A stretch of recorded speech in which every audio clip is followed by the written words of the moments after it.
Hello, welcome to Ado Magics. हमारे channel Ado Magics में आप सबका स्वागत है। लास्ट क्लास में हम कंजंक्शन के बारे में पढ़ रहे थे। अब उससे आगे पढ़ते हैं। हमने रीजन डिनोटिंग वाले कंजंक्शन पढ़ लिए थे। अब हम कंजंक्शन पढ़ने वाले हैं, कंडीशन जो डिनोट करते हैं उन कंजंक्शन के बारे में आज हम बात करने वाले हैं। तो ऐसे कौन से कंजंक्शन है जो डिनोट करते हैं कंडीशन या कंडीशंस बताते हैं हमें, या कंडीशन का के बारे में एहसास कराते हैं जब सेंटेंस में उनका यूज किया जाता है। तो unless, if, lest, otherwise, else, provided, supposing, only। इनके मतलब क्या होते हैं? अनलेस का मतलब होता है जब तक, इफ का मतलब यदि, लेस्ट का मतलब भी अन्यथा, अदरवाइज का मतलब भी अन्यथा, एल्स का मतलब भी अन्यथा, प्रोवाइडेड का मतलब होता है बशर्ते, सपोजिंग का मतलब होता है मान लो, या यदि के सेंस में भी हो जाता है। ओनली इफ का मतलब होता है केवल यदि। तो एक पर्टिकुलर कंडीशन दी जाएगी आपको कि केवल अगर ऐसा होगा तो फिर इसका यूज होगा। एग्जाम्पल की बात कर लेते हैं। इन केस, इन केस का मतलब भी, इन केस भी हमारा क्या है? कंजंक्शन है। इन केस भी हमारा कंजंक्शन है। और इन केस का मतलब भी क्या होता है? यदि। इन केस का मतलब भी क्या होता है? यदि। In case it rains, it rains क्या है हमारा? सब्जेक्ट और वर्ब कॉम्बिनेशन आ रहा है। इन केस इट रेन्स, अब देखो यहाँ पे सब्जेक्ट है और ये हमारा वर्ब है। ऑब्जेक्ट हो या ना हो मतलब नहीं है। तो हमारा ये क्या हो गया? यदि बरसात होती है। ये हमारा डिपेंडेंट क्लोज है, क्योंकि कंप्लीट मीनिंग के लिए ये किस पे डिपेंड कर रहा है? अगले वाले क्लोज पे डिपेंड कर रहा है, अपने मेन क्लोज पे डिपेंड कर रहा है। ये डिपेंडेंट क्लोज है, सबऑर्डिनेट क्लोज है। I will take an umbrella, अगर बरसात होती है तो मैं क्या लूंगा? अम्ब्रेला लूंगा या अम्ब्रेला लेकर जाऊंगा। तो ये दो क्लोजेज, ये भी हमारा एक क्लोज ही है और ये भी हमारा एक क्लोज ही है। दो क्लोजेज को जोड़ने का काम कौन कर रहा है? In case. तो इन केस हमारा क्या हो गया? कंजंक्शन हो गया। और ये एक कंडीशन बता रहा है कि इफ, अगर, यदि बरसात होती है, तो ये कंडीशन है, बरसात होने की कंडीशन होगी तभी वो छाता लेके जाएगा, अदरवाइज वो छाता लेके नहीं जाएगा। सपोजिंग यू आर लेट, अब देखिए, सपोजिंग यू आर लेट, मान लीजिए आप लेट हो जाते हो, तो आई विल डू द वर्क, कि अगर आप लेट हो गए या मान लीजिए आप लेट हो गए तो फिर काम कौन करेगा? मैं काम करूंगा। देखो, आई विल डू द वर्क ये कंप्लीट सेंटेंस है। अब यहाँ पे मैं इसको क्लोज बोलूं, कोई गलत थोड़ी होगा, क्योंकि एक सेंटेंस क्लोज भी हो सकता है। Supposing you are late, I will do the work. तो अब देखिए, यू आर लेट, हम इतनी बात करते हैं, यू आर लेट, तो ये भी हमारा एक क्लोज ही तो है। यू आर लेट, तुम लेट हो। आई विल डू द वर्क, तो ये भी हमारा क्लोज है। दोनों हमारे इंडिपेंडेंट क्लोज है या मेन क्लोज है, और दोनों को कौन जोड़ रहा है? सपोजिंग जोड़ रहा है। तो सपोजिंग हमारा क्या हो गया? कंजंक्शन हो गया। ऐसे ही यहाँ पे he will succeeded, provided he works hard. Hard, अब देखिए प्रोवाइडेड के बारे में दो चीजें हैं।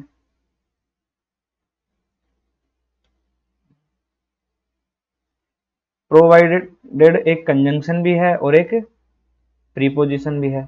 प्रीपोजिशन का सॉरी, प्रीपोजिशन नहीं, ये एक वर्ब है। प्रोवाइडेड एक क्या है? वर्ब है, प्रोवाइड।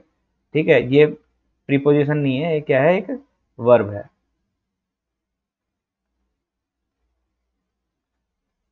ये क्या है? एक वर्ब है। इस टाइप हो गया है। अब देखिए, कंजंक्शन अगर कंजंक्शन के रूप में यूज हो रहा है तो इसका अर्थ निकल के आएगा बशर्ते, और इस वर्ब के सेंस में यूज हो रहा है तो इसका मतलब होगा प्रोवाइड, या देने के सेंस में। जैसे he will provide me some food, वो मुझे कुछ फूड या कुछ खाना प्रोवाइड कराएगा। वो मुझे कुछ खाना प्रोवाइड कराएगा या देगा, है ना, मुझे खाना देगा।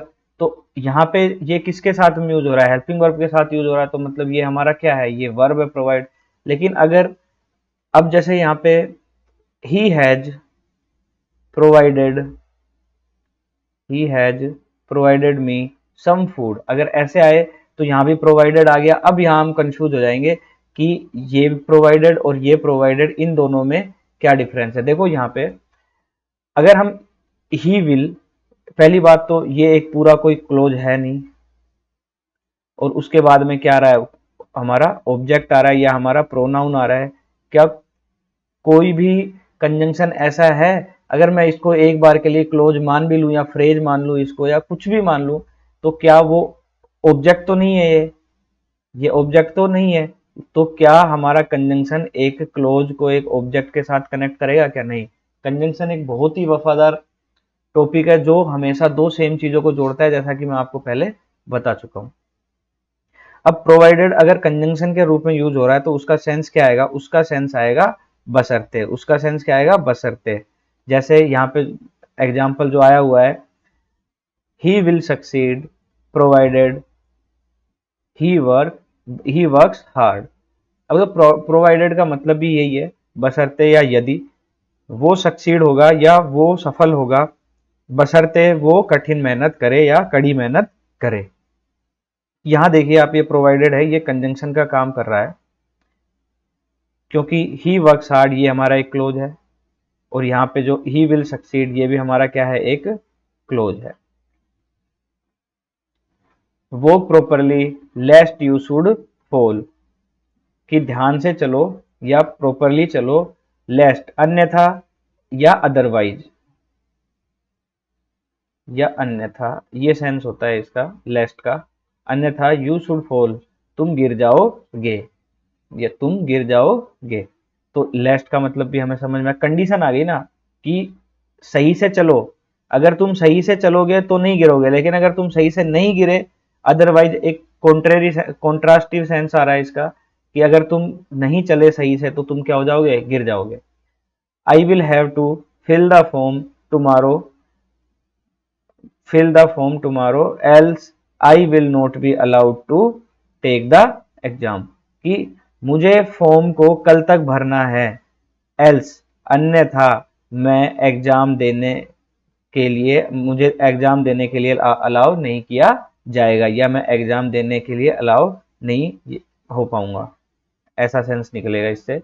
तो यहाँ भी कंडीशन आ गई कि अगर मैंने कल तक फॉर्म नहीं भरा तो मतलब मैं एग्जाम नहीं दे पाऊंगा। प्रोवाइडेड के बारे में हम पढ़ चुके हैं, अब आगे देखते हैं।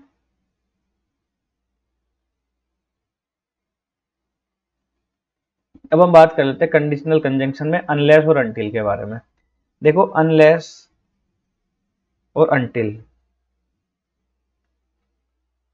दो चीजें, दोनों का मतलब ही जब तक होता है, इसका मतलब भी जब तक होता है। अब इनमें डिफरेंस क्या होता है, देखो जो अनलेस होता है ना हमारा, वो हमारा कंडीशन बताएगा हमें,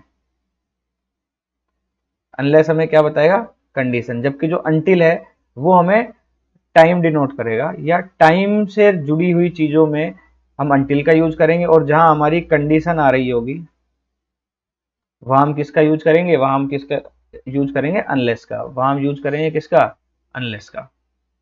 तो अब देखते हैं इनसे एरर किस किस टाइप के आते हैं, ये अभी देखेंगे, सभी कंजंक्शंस के बारे में देखेंगे, एरर किस किस तरीके से वो हमें बना के देगा।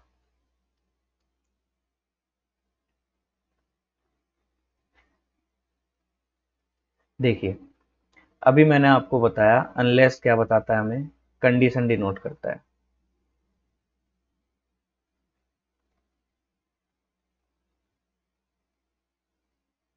जबकि जो अनटिल है वो टाइम डिनोट करता है। मतलब टाइम बताएगा नहीं, लेकिन टाइम से जुड़ी हुई चीजों के साथ में इसका यूज होगा। अनटिल में ए कहलाता है,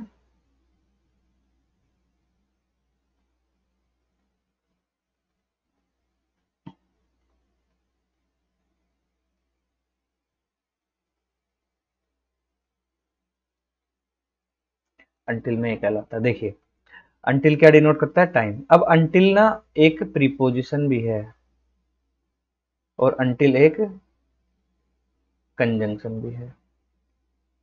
अंटिल एक प्रीपोजिशन भी है और अंटिल एक कंजंक्शन भी है। अब इनका यूज कैसे कैसे होगा, किस किस सेंस में होगा, वो मैं आपको बता चुका हूं कि प्रीपोजिशन का यूज कहाँ होता है और कंजंक्शन का यूज कहाँ होता है, तो उसी तरीके से इनका भी यूज होगा।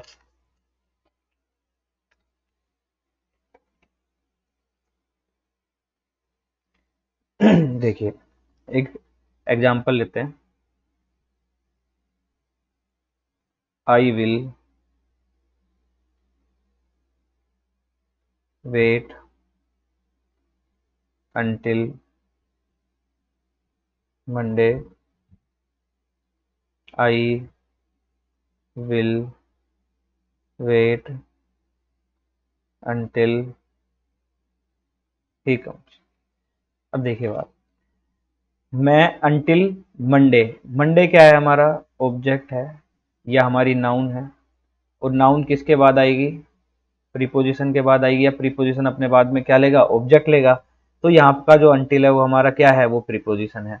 और आई विल वेट, मैं वेट करूंगा अंटिल, जब तक कि ही कम्स, वो नहीं आ जाता, जब तक कि वो नहीं आ जाता, ये हमारा क्लोज है और ये भी हमारा क्या है, क्लोज है।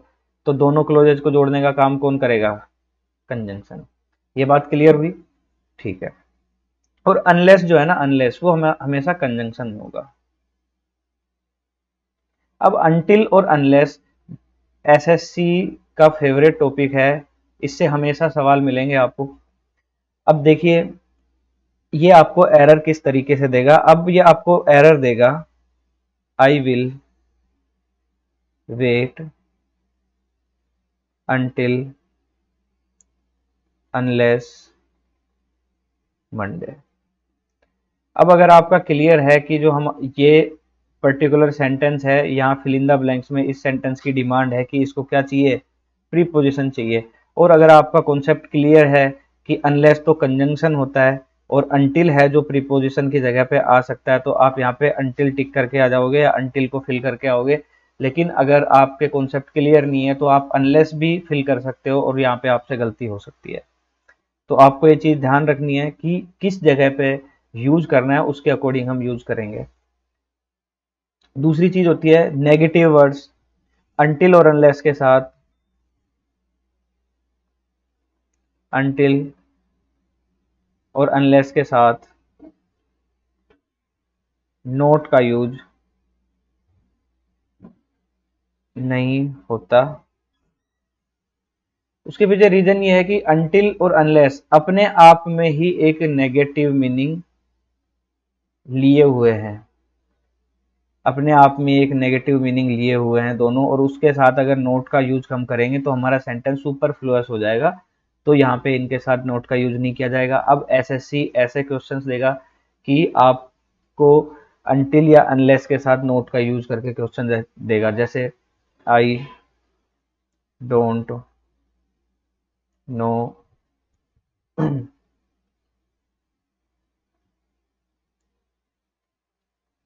एक सेकेंड दूसरा एग्जांपल लेते हैं, ये फिट नहीं बैठेगा इसके साथ।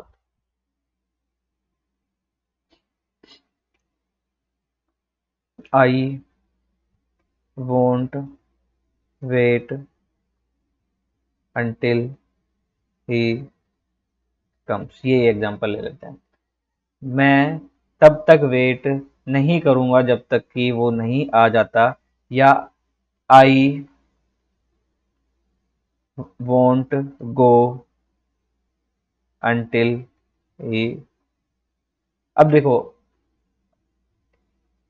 यहाँ आई वोंट गो का मतलब यह है कि मैं तब तक नहीं जाऊंगा जब तक कि वो नहीं आ जाता। लेकिन यहाँ पे ये नोट का जो यूज हमने किया है ये गलत है, ये हमारे सेंटेंस को सुपरफ्लुअस बना रहा है, क्योंकि अंटिल जो है वो अपने आप में एक नेगेटिव मीनिंग कंसिस्ट करे हुए है।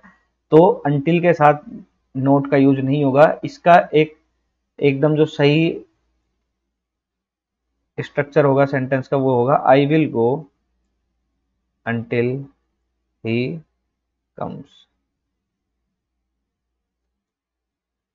मैं जब जाऊंगा जब तक कि वो नहीं आ जाएगा। अब जैसा कि मैं आपको बता ही चुका था कि अनलेस कंजंक्शन होता है, अनटिल कंजंक्शन और प्रीपोजिशन दोनों का काम करता है। तो अब देखिए एग्जांपल लेते हैं, वेट हेयर अंटिल मंडे। आप कब तक वेट कीजिए, आप मंडे तक वेट कीजिए। तो हमें यहाँ पे क्या बताया जा रहा है, टाइम बताया जा रहा है, तो किसका यूज होगा, अंटिल का। वेट हेयर अंटिल आई कम, आप तब तक वेट कीजिए जब तक कि मैं आ नहीं जाता। तो कोई ना कोई वो मूवमेंट होगा या कोई ना कोई एक टाइम जोन होगा या कोई ना कोई एक पर्टिकुलर टाइम होगा तब वो आएगा। तो उस टाइम के लिए हमने क्या यूज किया है, यहाँ पे अंटिल यूज किया है। Unless you work you will not succeed, जब तक तुम काम नहीं करोगे। अब एक कंडीशन दे दी इसने कि अनलेस यू वर्क, जब तक तुम काम नहीं करोगे तब तक तुम सक्सीड नहीं होगे। अब बात यह आती है कि यहाँ पे नोट क्यों आया है। अगर देखिए ये क्लोज जो है मेरा यू वर्क वाला, ये क्लोज मेरा अलग है जो अनलेस के साथ में आ रहा है, लेकिन ये जो क्लोज है ये बिल्कुल एक सेपरेट क्लोज है। तो यहाँ पे नोट आ सकता है और ये बिल्कुल सही है, यहाँ पे नोट आने में कोई गलत नहीं है। लेकिन अगर यहाँ पे ये आता यू डोंट वर्क आ जाता, यू डोंट वर्क, तो ये गलत होता, तो ये गलत होता। ये चीज बता दी मैंने आपको, इट डिनोट्स कंडीशन और इट डिनोट्स टाइम। अब एग्जांपल लेते हैं, पेपर में सवाल कैसे आते हैं, एग्जाम एग्जाम में सवाल कैसे आते हैं वो देखते हैं। I won't get a birthday present from Joe, unless या अनटिल, इन दोनों में से क्या आएगा, I invite him to my party, कि जब तक मैं उसको अपनी पार्टी में इनवाइट नहीं करता तब तक जो मुझे कोई भी प्रेजेंट नहीं देगा। इसका मतलब यह है कि ये कंडीशन है कि मुझे उसको पार्टी, मुझे अगर उससे प्रेजेंट लेना है तो मुझे उसको कहाँ इनवाइट करना पड़ेगा, अपनी पार्टी में इनवाइट करना पड़ेगा। यहाँ टाइम की कोई बात हो रही है क्या, नहीं, यहाँ पर टाइम की कोई भी बात नहीं हो रही है। तो यहाँ पे क्या आएगा, अनलेस आएगा, और यहाँ पे अनटिल का यूज हम नहीं करेंगे। अब देखिए यहाँ पे सी आएगा, she is not allowed to get her ear pierced until or unless या until she is 13 years old, कि वो अपने कान पियर्स नहीं करवा सकती जब तक कि वो कितने साल की नहीं हो जाती, 13 साल की नहीं हो जाती। तो यहाँ टाइम की बात आ गई ना, तो यहाँ पे until आएगा, अनलेस नहीं आएगा। He is going to work on the car until it runs properly, अब वो गाड़ी पर तब तक काम करेगा जब तक वो पूरे तरीके से या प्रॉपरली अच्छे तरीके से नहीं चलने लग जाती। तो यहाँ भी टाइम की ही बात हो रही है और टाइम का सेंस थोड़ा हिडन है, लेकिन आपको इसकी क्लैरिटी आएगी जब आप प्रैक्टिस करोगे ज़्यादा से ज़्यादा। देखिए एक कोई ना कोई मोमेंट या कोई ना कोई टाइम आएगा जब जाके वो गाड़ी ठीक हो जाएगी, और उस टाइम जाके वो क्या करेगा, अपना काम करना बंद करेगा। They played at the pool until the storm came and the lifeguard told everyone to get out। जो लाइफ गार्ड है, जब तक उस लाइफ गार्ड ने नहीं बताया और जब तक कि स्टॉर्म नहीं आया, स्टॉर्म आया होगा, कोई टाइम रहा होगा स्टॉर्म के आने का, तो उस टाइम के सेंस में किसका यूज हुआ है, अंटिल का यूज हुआ है। I am not going to be able to afford to go on the trips unless I win the lottery, कि मैं जब तक कि लॉटरी नहीं जी जाता तब तक मैं ट्रिप्स पे जाना अफोर्ड नहीं कर सकता। तो ये एक कंडीशन है कि भाई मैं जब तक ये पर्टिकुलर चीज नहीं हो जाती मेरी तब तक मैं ये चीज नहीं कर सकता। She runs until she is out of breath. अब देखिए यहाँ पे अंटिल का यूज क्यों हुआ है, कि वो तब तक दौड़ेगी जब तक वो उसकी सांस नहीं फूलने लग जाए, जब तक उसकी सांस नहीं फूलने लग जाए। आउट ऑफ ब्रेथ का मतलब क्या होता है, जब तक सांस फूलने लग जाए। अब देखिए मेरी बात समझिए, अब कोई ना कोई एक पर्टिकुलर मूवमेंट होगा ना तब जाके उसकी सांस फूलने लग जाएगी और उसको सांस लेने में दिक्कत होगी। वो उस पर्टिकुलर टाइम के लिए हमने किसको यूज किया है, अंटिल को यूज किया है। I cannot wait until school gets out for the summer। अब देखिए मेरी बात कीजिए कि वो कह रहा है कि मैं समर की छुट्टियों के लिए वेट नहीं कर सकता। तो समर की छुट्टियों का एक पर्टिकुलर टाइम होगा ना, तो उस टाइम के सेंस में किसका यूज हुआ है, अंटिल का यूज हुआ है।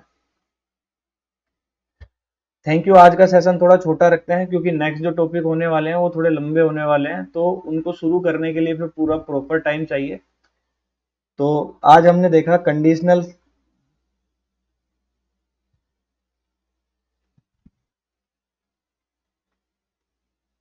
कंडीशनल कंजंक्शंस आज हमने देखे।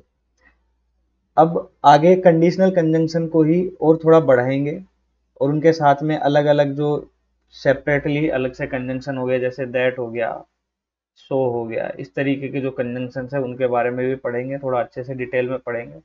वीडियो अगर आपको पसंद आ रही है तो आप हमारी वीडियो को लाइक कर सकते हैं, चैनल को सब्सक्राइब करें ताकि ऐसी और इन्फॉर्मेटिव वीडियो आप तक पहुंचे, और ज़्यादा से ज़्यादा अपने फ्रेंड्स के बीच में शेयर किए करें ताकि ज़्यादा से ज़्यादा लोगों को इसका बेनिफिट मिले। Thank you so much.